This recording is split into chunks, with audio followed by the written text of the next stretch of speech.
ಇದು ಮೇಕೆದಾಟು ಪ್ಯೂರ್ಲಿ ಕುಡಿಯ ನೀರಿನ ಪ್ರಾಜೆಕ್ಟ್ ಮತ್ತೆ ವಿದ್ಯುತ್ ಶಕ್ತಿನ ತಯಾರು ಮಾಡ್ತಕ್ಕಂಥ ಪ್ರಾಜೆಕ್ಟ್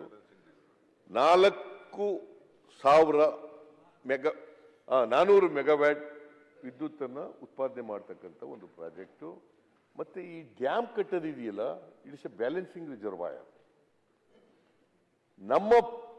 ಕರ್ನಾಟಕದ ವ್ಯಾಪ್ತಿನಲ್ಲೇ ಕಟ್ಟೋದು ತಮಿಳುನಾಡಿಗೂ ಇದಕ್ಕೂ ಸಂಬಂಧ ಇಲ್ಲ ಕರ್ನಾಟಕದ ಬೌಂಡ್ರಿ ಒಳಗಡೆನೆ ಕಟ್ಟೋದು ಮುಳುಗಡೆ ಆಗೋದು ಕರ್ನಾಟಕದ ಜಮೀನು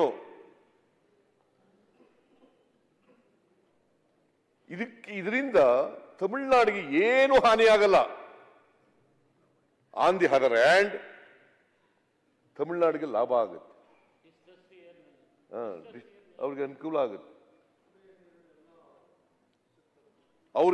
ಆಗುತ್ತೆ ಅವರು ರಾಜಕೀಯಕ್ಕೋಸ್ಕರ ವಿರೋಧ ಮಾಡ್ತಾರೆ ಎಲ್ಲ ಪಕ್ಷದವರು ADMK ಇರ್ಬೋದು DMK ಇರ್ಬೋದು ಅಥವಾ ಇನ್ನೊಂದು ಯಾವ್ಯಾವ 2 ಫ್ಯಾಕ್ಷನ್ 3 ಫ್ಯಾಕ್ಷನ್ಗಳಾಗಿದ್ದಾವೆ ಆ ಪಕ್ಷಗಳು ಅವು ಇರ್ಬೋದು ಅವೆಲ್ಲವೂ ಕೂಡ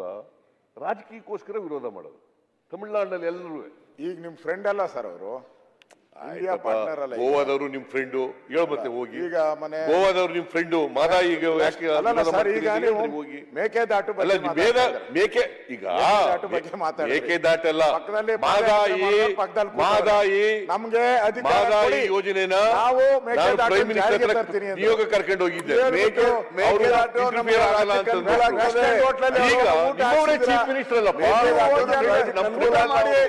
ನಿಮ್ಮವರೇ ಹೋಗ್ತಾನೆ ಇದೆ ಇವತ್ತು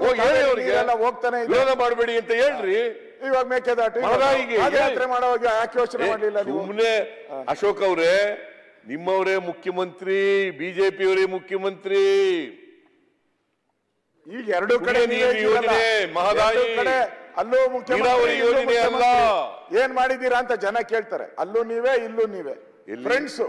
ಕ್ಲೋಸ್ ಫ್ರೆಂಡ್ಸ್ ಈಗ ಅಲ್ಲಿ ಗೋವಾದಲ್ಲಿ ನೀವೇ ಬಿಜೆಪಿ ಅವರೇ ಇಲ್ಲೂ ಬಿಜೆಪಿ ಮೇಕೆದಾಟಿಗೆ ನೀವು ಬಿಜೆಪಿ ಅವರೇ ಅವರು ಬಿಜೆಪಿ ಅಲ್ಲಿ ಏನ್ ಮಾಡ್ತಾರೆ ನರೇಂದ್ರ ಮೋದಿ ಅವರು ಹೇಳಿದ್ರೇನ್ರಿ ಸುಮ್ನೆ ಏನೋ ಹೇಳ್ಬೇಕು ಹೇಳ್ತೀರಿ ಅಷ್ಟೇ ನಮಗೂ DMK ಅವರು ಅಲಯನ್ಸ್ ಇರ್ಬೋದು ಅವ್ರು ರಾಜಕೀಯಕ್ಕೋಸ್ಕರ ಮಾಡ್ತಾ ಇದ್ದಾರೆ ಅಂತ ಹೇಳಿದ್ರೆ ಹೇಳಿ ಬುದ್ಧಿವಾದ ಅವ್ರಿಗೆ